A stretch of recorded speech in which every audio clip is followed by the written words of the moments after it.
नमस्कार। Stanford scholar initiative की ओर से आज हम पेश करते हैं एक रिसर्च पत्र जिसका शीर्षक है deep residual learning for image recognition. तो हम यहाँ किस समस्या का समाधान ढूंढ रहे हैं? गहरे न्यूरल नेटवर्क में अधिक जानकारी रखने की योग्यता से मुश्किल कार्य करने में ज़्यादा अचूकता होती है। नेटवर्क की गहराई तस्वीर पहचानने में बहुत महत्वपूर्ण है।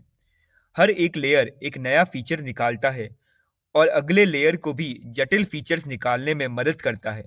इस पत्र के लेखकों ने यह दिखाया है कि सामान्य न्यूरल नेटवर्क में लेयर्स के बढ़ने से ट्रेनिंग और टेस्ट डेटा में गलतियां बढ़ती जाती है। जैसे यहाँ दो सामान्य नेटवर्क 20 और 56 लेयर्स की गहराई वाले हैं, जो तस्वीर पहचान कार्य के लिए सीफार 10 डेटा सेट पर ट्रेन किए हुए हैं। इन मॉडलों की अचूकता सैचुरेट होती जा रही है और ये ग्रेडियंट डिसेंट एल्गोरिथम की घटने की वजह से होता है। यह होने की वजह ओवरफिटिंग भी हो सकता था, परंतु ट्रेनिंग यानी प्रशिक्षण और टेस्ट यानी परीक्षण डेटा सेट दोनों पे मॉडल की गलतियां ज़्यादा थी। इसी वजह से ओवरफिटिंग इसका कारण नहीं हो सकता। और यह नेटवर्क बैच नॉर्मलाइजेशन से परीक्षित हुआ था, जिससे वैनिशिंग ग्रेडियंट यानी ग्रेडियंट पतन की भी समस्या नहीं हो सकती है। इससे नेटवर्क में आगे बढ़ने वाले संकेत में भी गैर शून्य वेरिएंस आते हैं और यह भी पाया जाता है कि पीछे आने वाले संकेत भी लुप्त नहीं हो रहे हैं। अभी के स्टोकास्टिक ग्रेडियंट डिसेंट एल्गोरिथम पे गहरे न्यूरल नेटवर्क भी कम गहरे यानी छिछले नेटवर्क जितनी सटीकता नहीं प्राप्त कर पाते हैं। यह जानना दिलचस्प है कि क्यों ये ऑप्टिमाइजर का प्रदर्शन का पतन हो रहा है और क्यों नेटवर्क के निर्माण में रेजिड्यूअल लर्निंग जैसे बदलाव लाने पर समस्या का समाधान मिल जाता है। तो नेटवर्क की लेयर्स को ट्रेन करने के लिए हमें किस फंक्शन का इस्तेमाल करना चाहिए, अनरेफरेंस्ड या रेजिड्यूअल फंक्शन? आइए रेजिड्यूअल न्यूरल नेटवर्क्स रेजनेट्स पर नज़र डालते हैं। एक रेजिड्यूअल न्यूरल नेटवर्क प्रस्तावित किया गया है जिसमें नेटवर्क की चौड़ाई के बदले गहराई बढ़ाई गई है, जिससे पैरामीटर्स भी कम हो जाए और ग्रेडियंट पतन का प्रभाव भी कम हो। x इनपुट लेयर्स के सेट को दर्शाता है और hx कुछ लेयर्स के इनपुट से आउटपुट निकालने का फंक्शन है। hx को सीधा लर्न कराने की बजाय लेखकों ने प्रस्तावित किया है कि रेजिड्यूअल जो fx equals to hx minus x है, वो इनपुट वेक्टर से मिलकर hx को निकाल सकते हैं। डिग्रेडेशन की वजह से hx का विभिन्न लेयर्स से अनुमान लगाना मुश्किल है, परंतु रेजिड्यूअल लर्निंग से अगर आइडेंटिटी मैपिंग सही हो तो सॉल्वर्स विभिन्न नॉन लीनियर लेयर्स के वेट्स को शून्य बना सकते हैं। शॉर्टकट कनेक्शन में कुछ मध्य लेयर्स सीधे ऑक्सिलरी क्लासिफायर्स से जुड़े होते हैं, जिससे डिग्रेडेशन और ग्रेडियंट पतन की समस्या को सुलझाया जा सकता है। आइए इस पत्र के कुछ अहम योगदानों पर नज़र डालते हैं। लेखकों ने यह दिखाया है कि रेजिड्यूअल लर्निंग से गहरे नेटवर्क की ट्रेनिंग ऑप्टिमाइज करने में काफ़ी सहायता मिलती है। डिग्रेडेशन की समस्या का सुलझाना और गहरे नेटवर्क की गलतियां कम करना भी इससे मुमकिन हुआ है।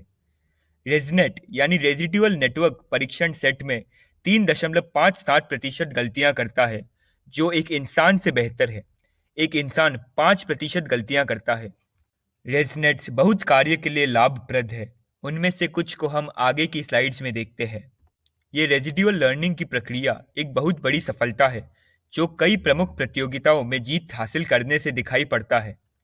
इसकी उपयोगिता मेडिकल इमेज एनालिसिस और सैटेलाइट इमेज प्रोसेसिंग जैसे कार्य में सिद्ध होगी।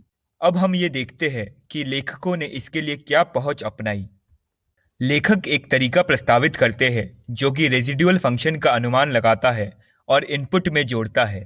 जब भी डायमेंशंस अलग हो, लेखकों ने जीरो पैडिंग और लीनियर प्रोजेक्शन का प्रयोग किया है। लेखकों ने सामान्य न्यूरल नेटवर्क की चर्चा की है जो कि पुराने VGG नेट के समान है। इस मॉडल में विभिन्न ऑपरेशंस हैं जैसे कि convolution, pooling, batch normalisation, ReLU और सॉफ्टमैक्स। इस सामान्य नेटवर्क मॉडल में शॉर्टकट कनेक्शन को जोड़ा गया है। आइए लेखकों द्वारा अपनाए गए मूल्यांकन के तरीकों को देखते हैं। लेखकों ने सामान्य और रेजिड्यूअल न्यूरल नेटवर्क जो 18 और 34 लेयर के CNNs है उनको प्रशिक्षित किया है।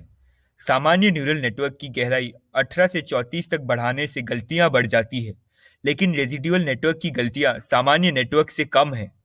लेखकों ने zero padding, projection shortcuts, all shortcuts as projections के तरीकों की भी तुलना की है और अचूकता में सी बी से बड़ा पाया गया और बी ए से बड़ा पाया गया। परंतु अल्प अंतर ये बताते हैं कि डिग्रेडेशन की समस्या को सुलझाने के लिए प्रोजेक्शन इतना महत्वपूर्ण नहीं है। इन प्रयोगों से ये साबित हुआ है कि रेजिड्यूअल नेटवर्क के नतीजे सामान्य नेटवर्क से काफ़ी अधिक लाभदायक है। श्रेष्ठ एक्यूरेसी के लिए रेजनेट की गहराई पहले के डीप नेट से 4 गुना से भी अधिक है, जो कि केवल हार्डवेयर क्षमताओं से सीमित है। लेखकों ने 20 और 56 लेयर्स की गहराई के सामान्य और रेजिड्यूअल नेटवर्क ट्रेन किए हैं। इस प्रयोग में भी रेजिड्यूअल नेटवर्क सिफार डेटा सेट पे बेहतर साबित हुआ।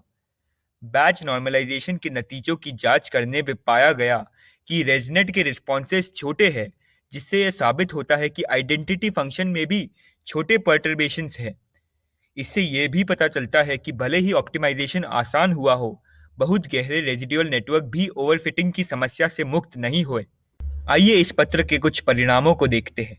यह पत्र कुछ महत्वपूर्ण परिणाम दिखाता है जो कि डिग्रेडेशन के कारण और गहरे नेटवर्क्स ट्रेन करने के लिए लर्निंग रेजिड्यूअल फंक्शंस को ऑप्टिमाइज करने पर प्रकाश डालता है। अब हम फिर से अपने सवालों पर जाते हैं, देखने के लिए कि हमें उनका जवाब मिला या नहीं। रेजनेट के आने पर नेटवर्क की लेयर्स बढ़ाई जा सकती है और नेटवर्क की गहराई बढ़ाने पे अच्छे परिणाम मिलते हैं, जिससे ये साबित होता है कि नेटवर्क्स में गहराई महत्वपूर्ण है। रेजनेट्स गहरे न्यूरल नेटवर्क मॉडल में डिग्रेडेशन की समस्या का प्रभाव कम करते हैं। तस्वीरों से कॉम्प्लेक्स फीचर्स आसानी से निकाले जा सकते हैं क्योंकि रेजनेट्स गहरे होने के नाते अचूक होते हैं।